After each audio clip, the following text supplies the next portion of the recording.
It's been a year for games. Hello, everyone, and today we are going to be talking about the games I played slash experienced in 2023. Now, I did not play all these games, but I did watch like walkthroughs of them and stuff, so I've second-hand experienced them. So, let's start off with SpongeBob the Cosmic Shake. This was the spiritual successor to Battle for Bikini Bottom. After they made the remaster Battle for Bikini Bottom and that did well, THQ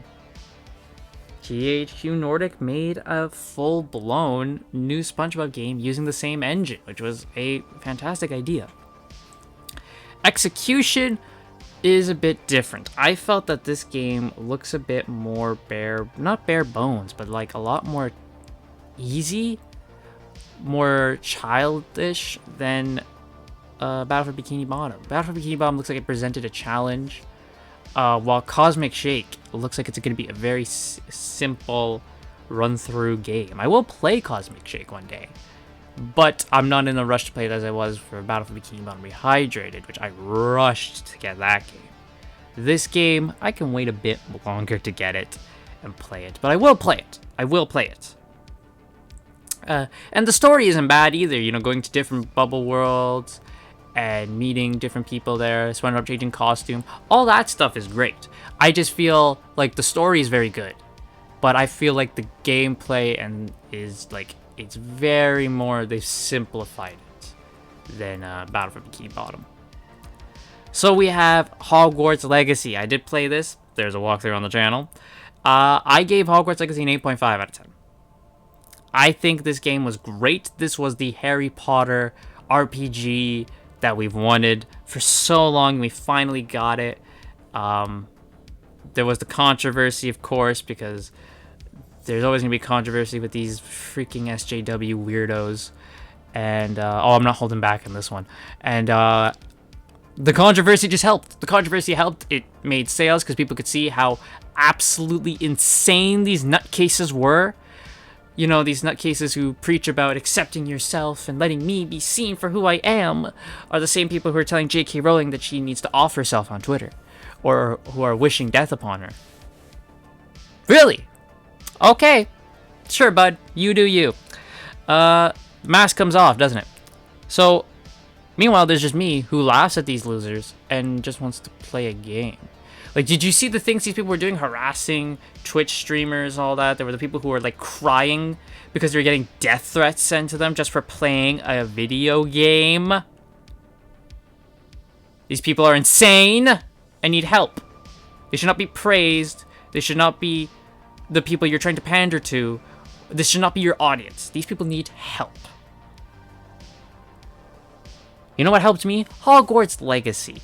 Whenever I was bored, just exploring Hogwarts Legacy, just going around the valleys and all that, that was good. I liked the story they told. It was very intriguing. A lot of Easter eggs for Harry Potter fans. You can tell Avalanche put their heart and soul into this game. Speaking of that woke messaging, there is like a bit of woke messaging in this game, but it's not the overt kind that people have grown a disdain for, where they have to flash a neon sign in your face saying, hey, do you know this character's gay? Do you know this character's trans? That's their whole identity. You have trans character in the game, but it isn't like talked about that they are trans. It's just they're there. And that's fine. I got no problem with it. Alright? You do you, as long as you're not trying to shove it in my face. You do you. Okay? As long as you're not hurting anyone. You leave me to be how I want to be, I leave you be how you want to be. That's how we go. So Hogwarts Legacy gave an 8.5 out of 10. I loved this game. I thought it was really, really good. Next we have WWE 2K23, which again I did play a lot of. I only did the showcase on the channel, but I did play My Rise. And I've played, you know, obviously off camera, just for fun.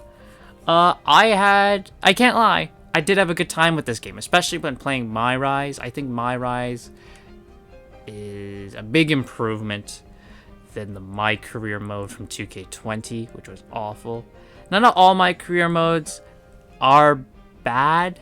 You know, 2K15 I think was okay as a starter. 2K16 was again okay. 2K17 I think was a bit repetitive of 16.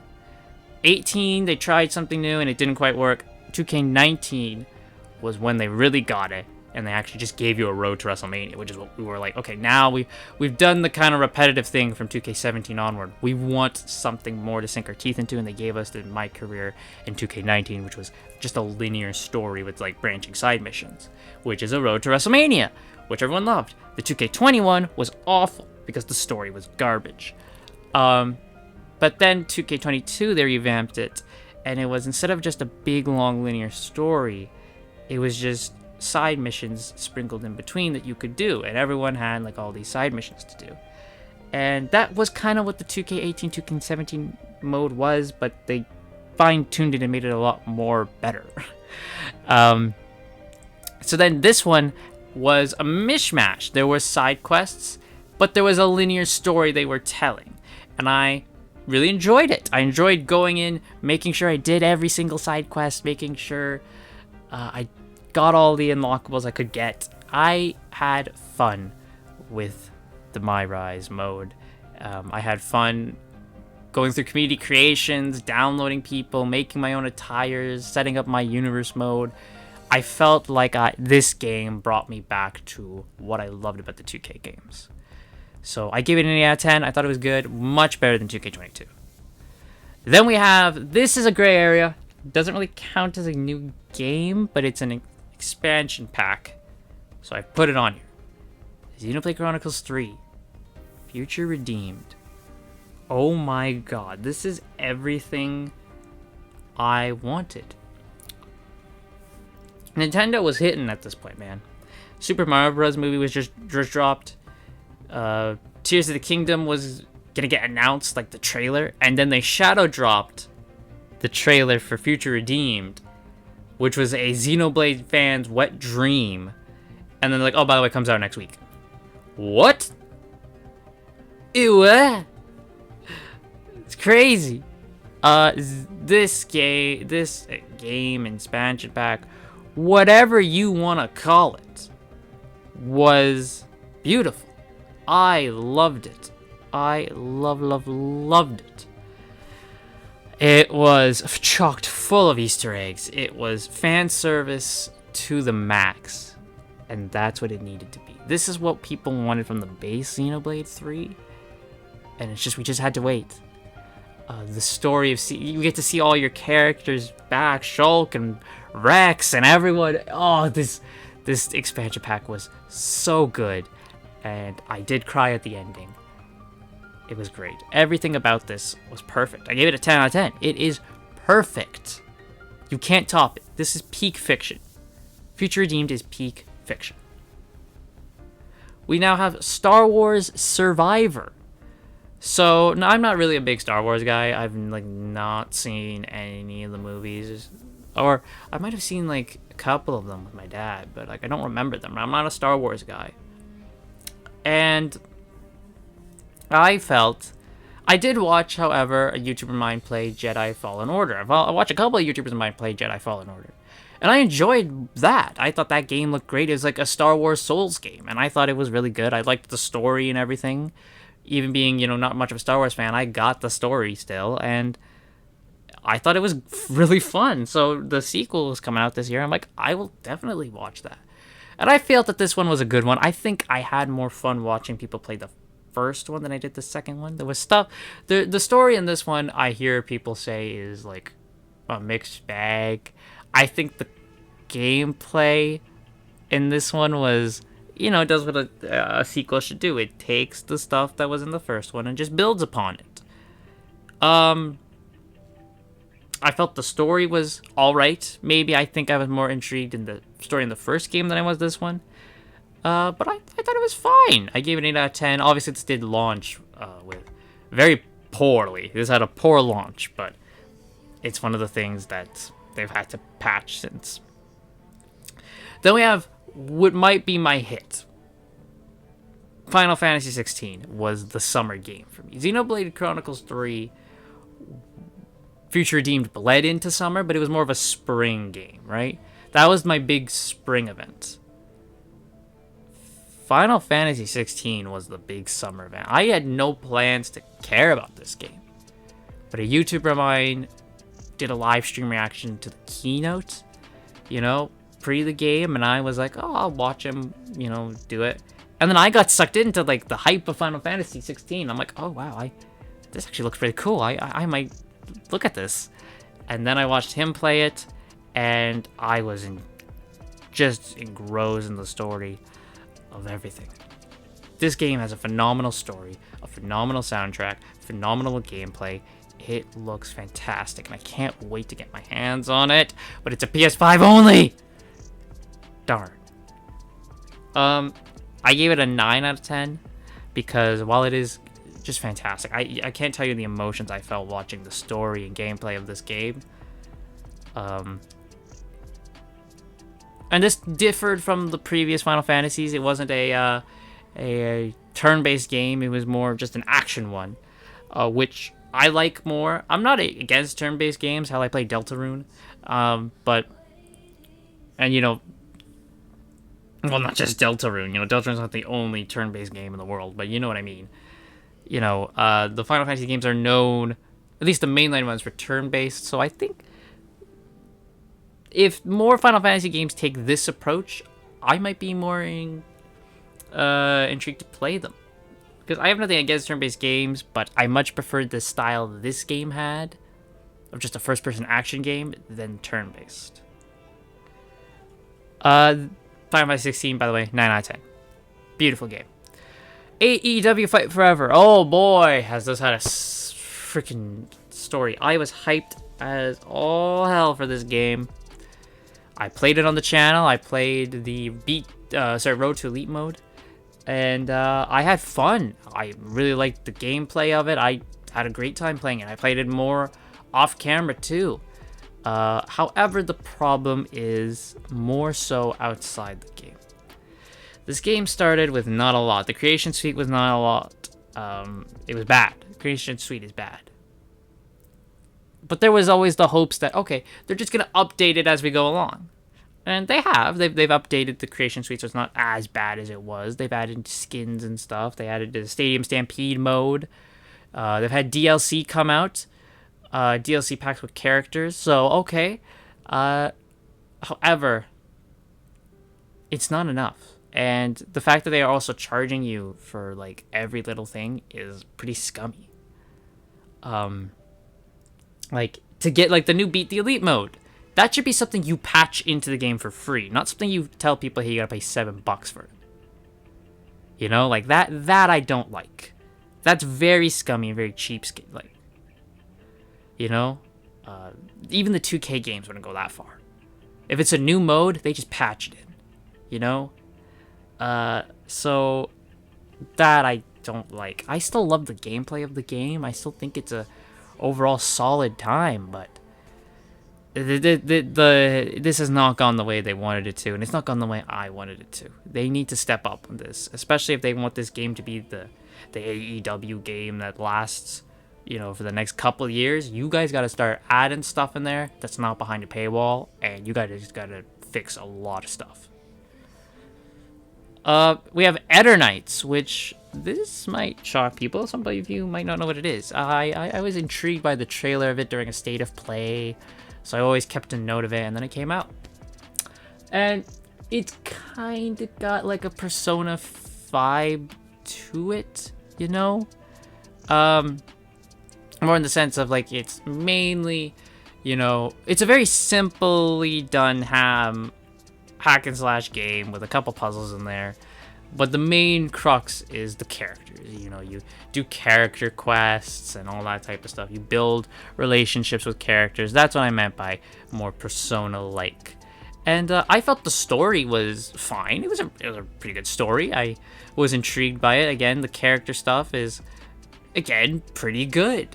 Pretty good characters moments. I thought it was fine, though I did think that it is, like, very indie-like. Like, you can tell the graphical stuff. This isn't, like, a AAA title. This is very much an indie thing. So I felt that for a company's first game, this left a lot to be desired. I understand it's their first game, and not everyone can pull out like the, hyper realistic graphics of like, a known developed studio. But I felt that, could have put in a bit more effort. Now I know that this is actually like, I think, a person. So for one person to do that does make this a lot better. I'm a lot less harsh on that, but I gave it like a 7.5 because it is and there is like, hand drawn like anime cutscenes, which I think are great. Yeah, it's just like, it's pretty much an indie game, so give it 7.5 out of 10. Next up, we had more Peak Fiction. Sonic Frontiers, the Final Horizon expansion pack. You see, Fight Forever? This was free! Because this was meant to be in the base game, and like, we couldn't put it in the base game, so it's finished now, but we're not gonna make you pay for it because you were supposed to get this.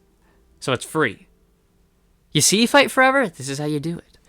The Final Horizon this is the true ending. This is how Sonic Frontiers is meant to end. And good God, is it awesome. It's hard, but it's awesome. I'm happy I could say there's been a recent patch out that makes this expansion a lot easier. I'm glad to say I beat this before the easier patch happened.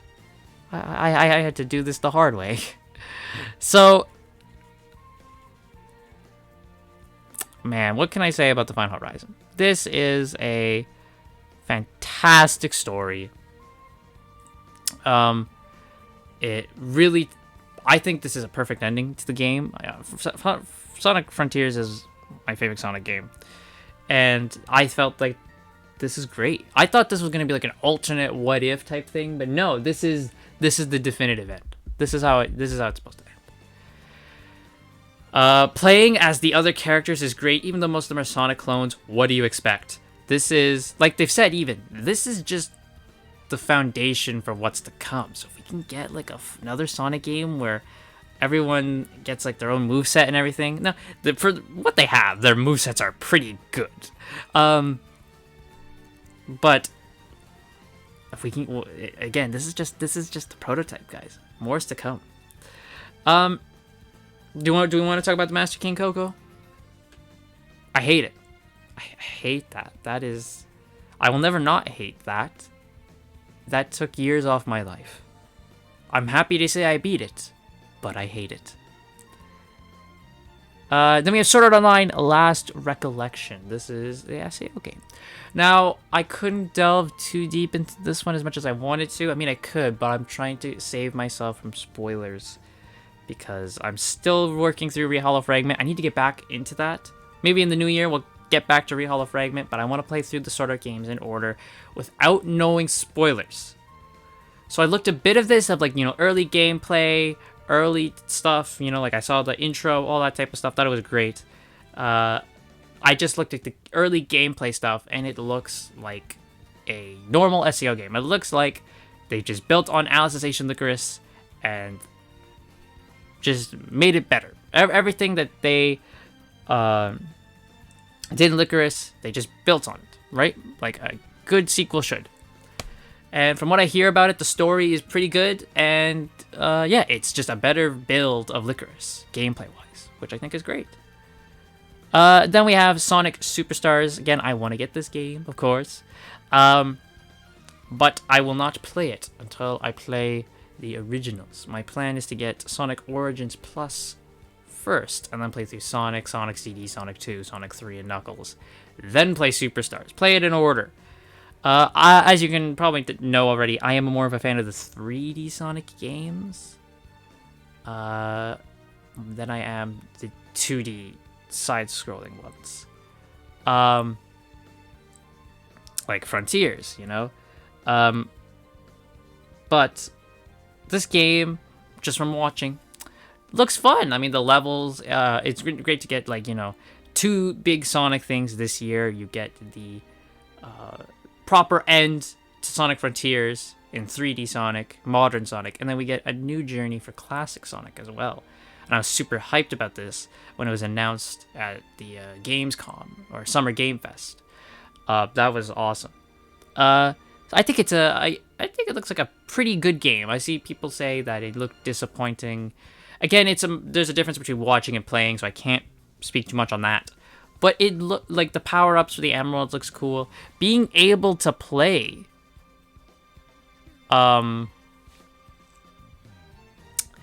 with like these power-ups, that seems fun.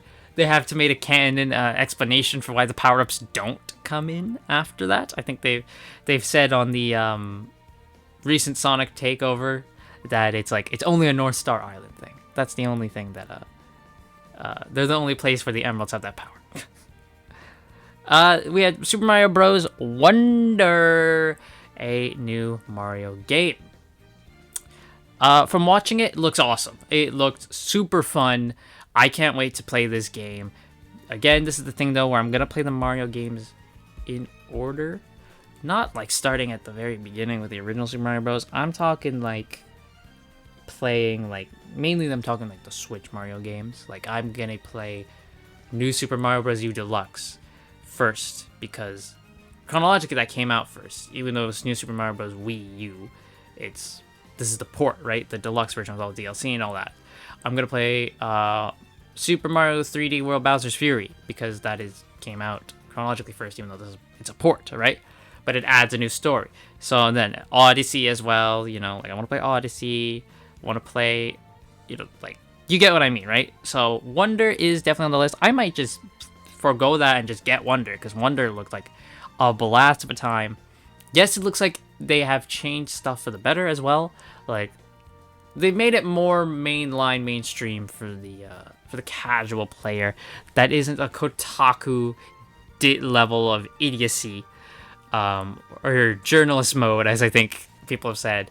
It is still like there's still challenging levels that Mario players know and love, but it is a bit more simpler and easier for the people who don't want that much of a challenge. They just want to have fun, which I think is good.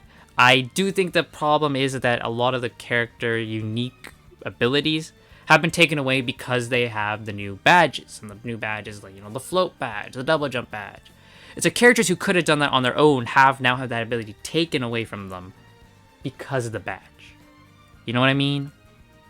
Like Peach and Daisy can't float with their dresses anymore because we now have the glide badge where everyone has a hat. I think that we need to get rid of that, bring back the uniqueness of characters. But overall, I had a blast watching this. Spider-Man 2, ups and downs. I was pretty excited for Spider-Man 2. And then I watched it. Spider-Man 2 is the thing where it's like, this is the thing. Gameplay, I think it's phenomenal. I think it builds upon the first game. Everything that was in the first game is built upon, and gameplay-wise, this looks phenomenal. Again, graphical-wise, all that looks phenomenal, and I'm so happy. Where this game dies is its story. And this is the problem. And this is the emergence of Sweet Baby Inc. in the video game industry. They come in and they make it all... Oh, you know what they're doing. Gotta make it good for that mythical modern audience, which was the same audience that you had before. So, yeah. The whole thing, like, even before I found out about Sweet Baby Inc., there were moments in this game I'm like, really? You're doing that? Like, you just get... and they're not even hiding it. There's just points where Peter Parker is like, why does the city need me when they have you? Talking to Miles. I'm like, shut the hell up. Okay? Shut up. Do we also need to talk about the Mary Jane controversy where they made her look freaking ugly? Why can't we have hot women in media anymore? Why are they all gotta be ugly? Because they have to look like the crew who worked behind it so we can see ourselves. No, the whole point of a superhero game is I lose myself in the immersion of someone who is better than me that I aspire to be like. I don't need Spider-Man to look like me. By the way, Peter Parker is Spider-Man, Miles Morales is Miles Morales. Sonic Dream Team. I was sad that this is locked by Apple. Because for a mobile game, looks really sick. It looks really awesome for a mobile game. And yeah, I have watched the gameplay of it. I've seen someone play through the whole thing, and I would have had a fun time playing this game. It really is just like a modern Sonic game on the phone, which is crazy. The story is not as good as Frontiers, but what do you expect? It's a mobile game. Eggman is pretty much trying to, control people's dreams and all that type of stuff. I thought the final boss was great, by the way, where you have to switch between all the characters. I thought the final boss looked really cool. So overall, Sonic Dream Team looks real fun, and I hope we can maybe get the Apple exclusivity off, and I can play this one day. And then finally, another expansion pack. This is a big surprise that was kind of dropped on us at the Game Awards. Final Fantasy XVI Echoes of the Fallen. Now, of course, we have In the New Year Rising Tide, which will be about Leviathan, and that's going to be a more bigger DLC story. This one is mainly just a dungeon, which is disappointing. But it is a fun one, and the boss is super tough. Looks like it keeps the super tough boss going. And the story isn't bad either. I don't think the story is bad either, with like these dark crystals and all that type of stuff. I think that's really cool. So those are the games I experienced this year. Overall, I would say my favorite game, Xenoblade Chronicles 3 Future Redeemed, is my favorite. But if we have to not include DLC, no DLC included, then it's Final Fantasy 16 as my game of the year. So that's going to do it. What is your game of the year? Let me know in the comments down below. Do you agree with what I said about these games? Also, let me know as well. And I will see you all in the next one.